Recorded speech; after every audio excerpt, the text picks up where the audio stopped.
16 teams remain in the UEFA Champions League, and boy, is this going to be exciting. I personally can't remember the last time that I've been so excited for this knockout stage to begin. Obviously, in the past, it started right with the round of 16. Now, with UEFA's new rules, we have the playoff first. Obviously, this is the second season we've had this new format, but obviously, the round of 16 is when we start getting a lot of good games. And obviously, with these 8 matchups that we have right now, there's definitely a bunch of good matchups. There's some that people might think are a little bit more boring and whatnot, but I personally think that there's so many good storylines in each and every one of these matchups. And again, I can't really explain why, but I'm just so excited for the round of 16 to kick off, because I think we're in store for a lot of amazing football. Football fans are waiting for the Champions League final the entire season. The Champions League is probably the highest level of football that the world has to offer. And I say probably because, I mean, some people might argue maybe the World Cup, which is also coming soon to us, but I think it's the Champions League personally.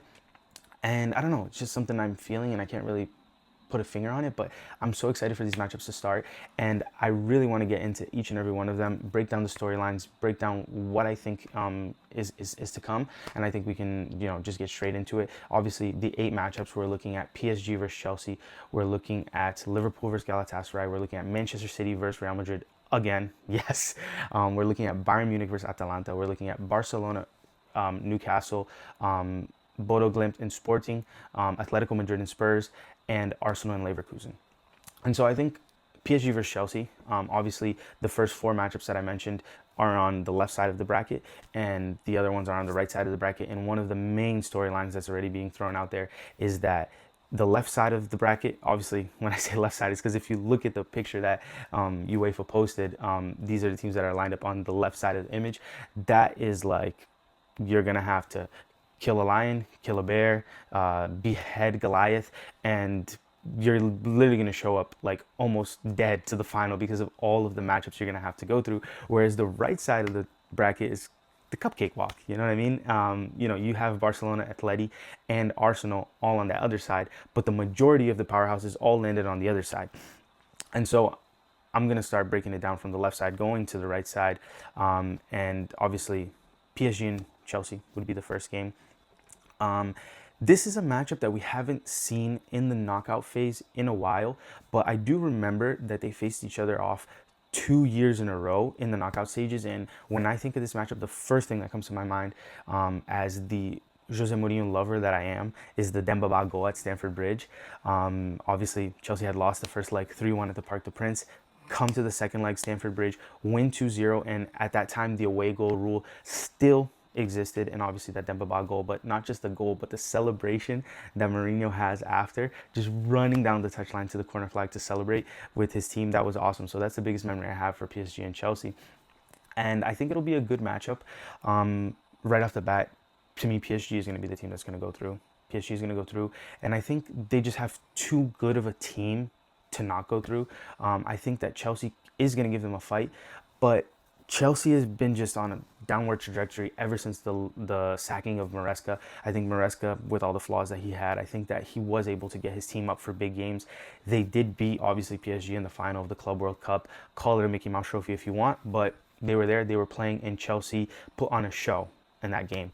And so ever since then, Chelsea also beat Barcelona in the group stage with Maresca. But ever since Liam Sr. has taken over, it's been shaky. They're falling out of the top 4. A lot of the fans are not even confident that they're going to make it into the top 4. And so I think that downward trajectory, although PSG are not a team that is screaming confidence, they're not a team that has been playing as well and has been as dominant as they have been, or they were last season. I really think that, the likes of Dembele, if he does play, because, he's always injured, but even without him, Barcola, Doué, Vitinha, I think they have a lot of star power, especially in the attack. That midfield trio is super, super solid. And I mean, again, the attacking options that they have is absolutely insane. I'm a huge fan of Desiree Doué, and I think that, that's going to end up being the difference in that game. When it comes to Liverpool and Galatasaray, it's one of those games where you look at it and you're like, oh, of course Liverpool's going to go through. And it's not really any news when I say that Galatasaray is a very, very, very strong team when they play in Istanbul. The fans are loud. the atmosphere is very intimidating.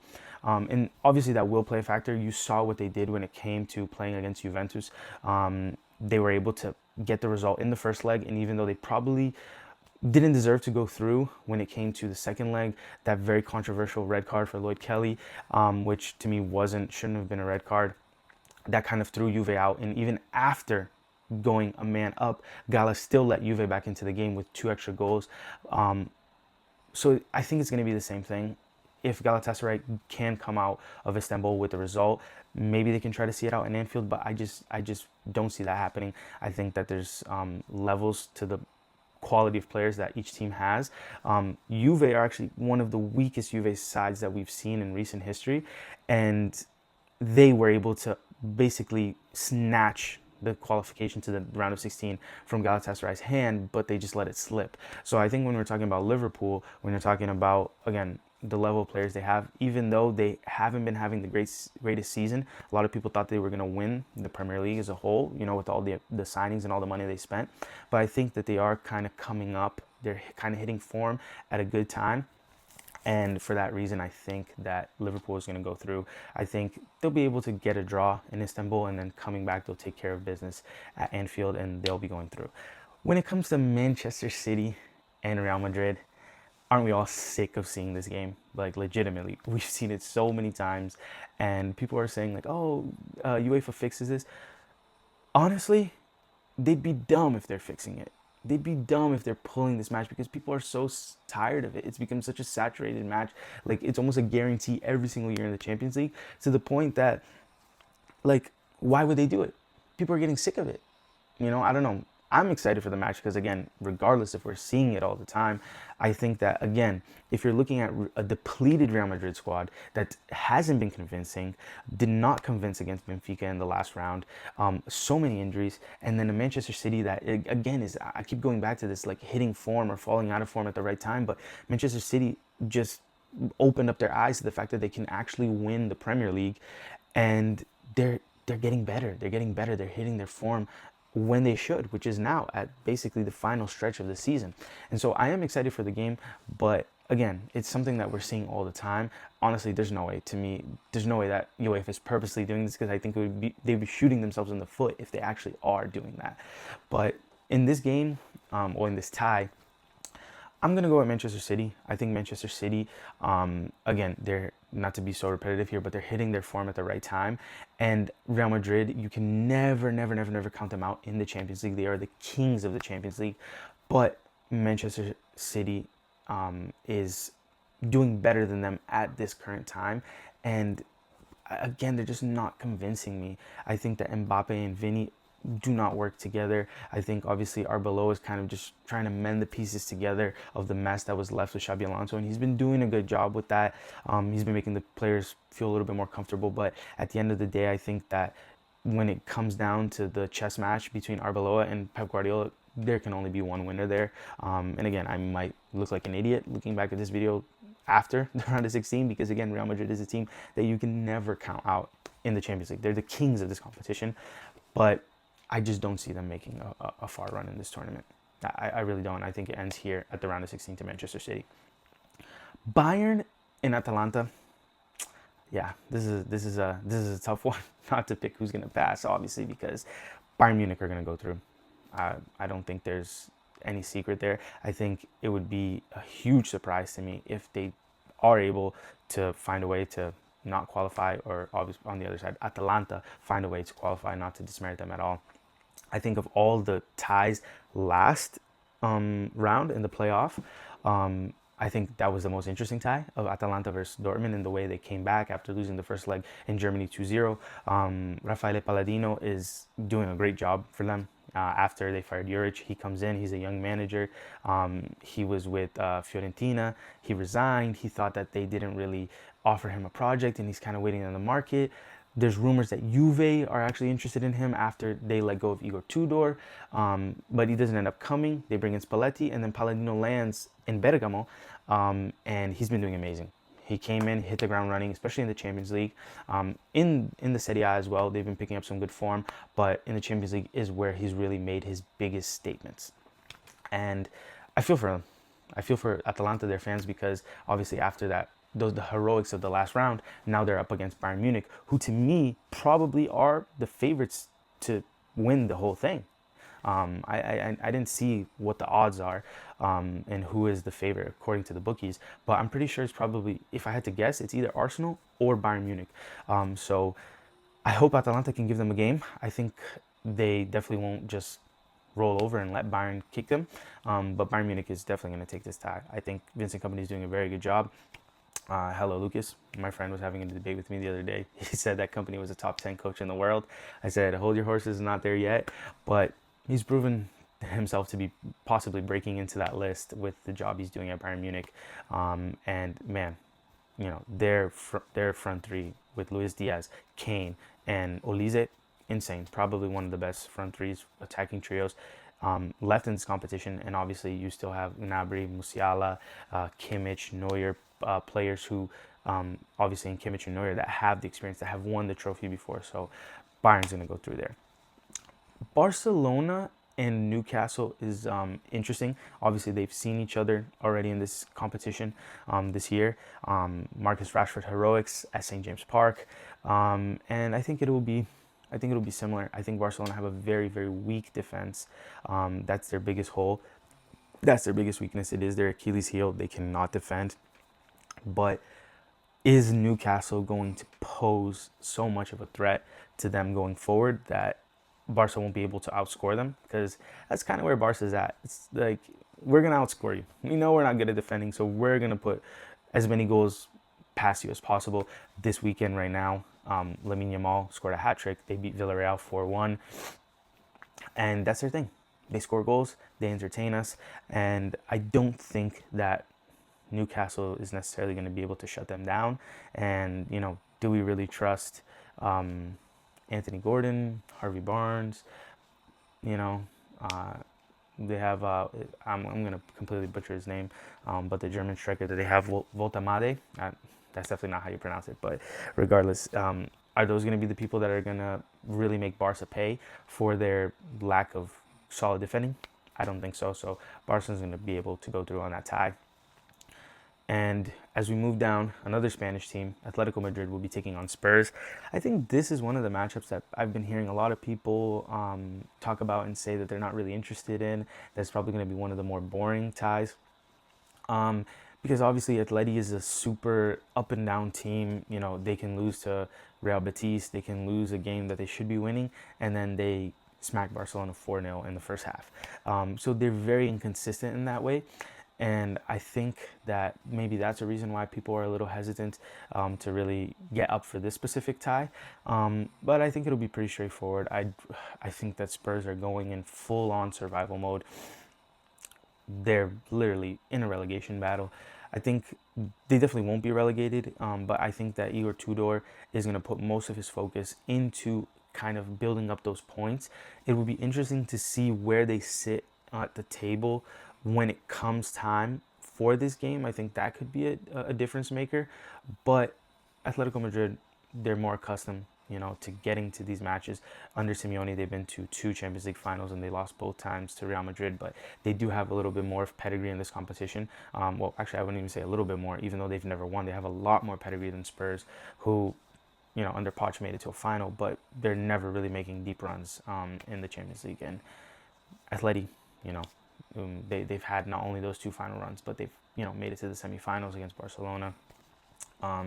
So that pedigree, that history that they have in the Champions League compared to Spurs is going to be the difference maker here. And Spurs injury rave. They barely have, people are always joking and saying that they only have 13 available players, and you know, it's going to be tough for them. It's going to be tough. And really, what do Spurs fans and what do we have to grasp on to say, hey, yeah, this is why Spurs will go through? I just honestly, like, don't hate on me, Spurs fans, but I don't see it. I don't see it. If you're a Spurs fan, let me know. Let me know what hope you're clinging on to. Do you see a light at the end of the tunnel? I personally don't. Now, Sporting versus Bodo Glimt is one tie that intrigues me because it's the tie, obviously, with the smallest names in terms of clubs. But I think it's going to be one of the more interesting ones. because I think it's an amazing storyline. Obviously, Bodo Glimt have given us the best Cinderella story of this entire Champions League. I think that's undebatable. Taking out the current league leaders in the Serie A and Inter last round, beating Manchester City in the group stage. They almost got a result out of Juve. Juve ended up winning because of some Kenan Yildiz brilliance when he came in on the second half in that match. And it's been an amazing story, but I think it ends now. I'm going to back Sporting to go through. I know a lot of people might not follow the Portuguese league, but Sporting have been in great form in the league. Obviously, they're not first. They're behind Farioli's Porto, who probably have been playing the best football in Portugal this season, but Sporting are not far off. They're not far off. At this time, they are 4 points behind behind Porto in the table. And Rui Borges came in last season when Amorim left to go to United. He kept things simple. He got them across the finish line. He finished the job that Amorim started. They won the league, so they are the reigning Portuguese champions. And obviously, they finished in the top 8 in the Champions League. Nobody expected that, and they did. They were one of the top 8 clubs. Good form in Portugal. They're a pretty underrated club.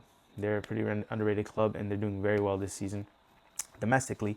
And I think that when they match up, I think Bodo Glimt, unfortunately, sorry, we'd love to see you go through, but Sporting will make it, get the job done, and then Bodo Glimt will get ready to play the Norwegian league, because they're in preseason, which makes all of this even more insane to think about. They haven't even started their domestic league.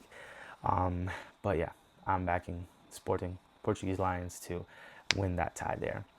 And then that comes to the last one.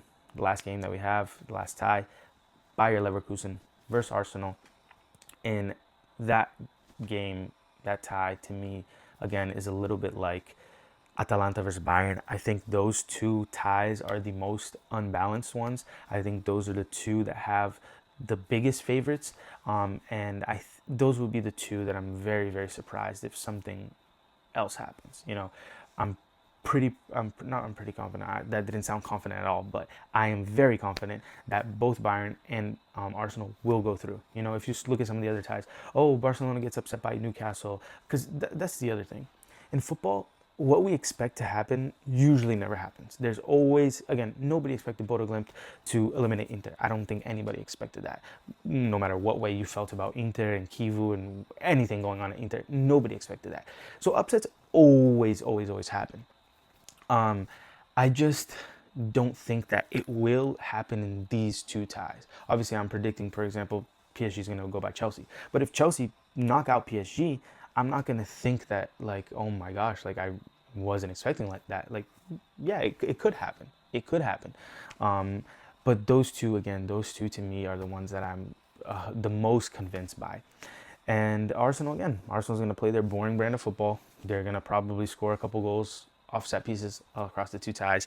And that's not even to knock down Arsenal. They're very effective. They've been doing it the whole season. It's been working for them. So why change? There's not really any reason to do it. And sometimes boring football and pragmatism wins you trophies, wins you games, gets you results, and that gives you silverware. You lift the cups, you lift the trophies. And that's what all Arsenal fans want. If you ask any Arsenal fan, if you go watch AFTV right now, if you have an Arsenal friend, text them, call them, and ask, will you accept playing this boring football if it means winning the Premier League or the Champions League or the FA Cup and the final against Manchester City in the League Cup? Of course they're going to say yes. Of course, they'll be like, where's the contract? Sign me up right now. Of course they're going to do that. And that's just what's going to happen here. I don't think Leverkusen really has anything there. And so with those predictions, that would set us up for a quarterfinals where we're going to be seeing PSG against Liverpool. That's going to be an awesome game, if it does happen, obviously. City versus Bayern Munich, which is going to be another awesome tie. And then Barca versus Atleti, which, again, a domestic matchup. That's going to be awesome. And then Sporting versus Arsenal, which I also think is going to be a good matchup. Even though that one is obviously not as big of a match as of the other ones that we look around. And I won't give you my prediction of what I think is going to happen moving forward. We're going to unpack this thing as it happens. So I'll probably release another video like this, probably not probably, man, I need to start speaking. I need to start speaking in very direct and affirmative things. I have a friend, his name is Felipe. He says he can never tell if I'm serious or not because I never sound convincing with the things that I say. So I'm going to have to work on that. I will release a video, obviously, reacting to the results of the round of 16. And then once that happens, predicting what happens in the quarterfinals as it happens. But I'm really hoping that those will be the matchups, because again, I think those will be 4 juicy matchups for us to watch. And again, the more good football we have to watch, the more happy that we're going to be as football fans. So that's what I think.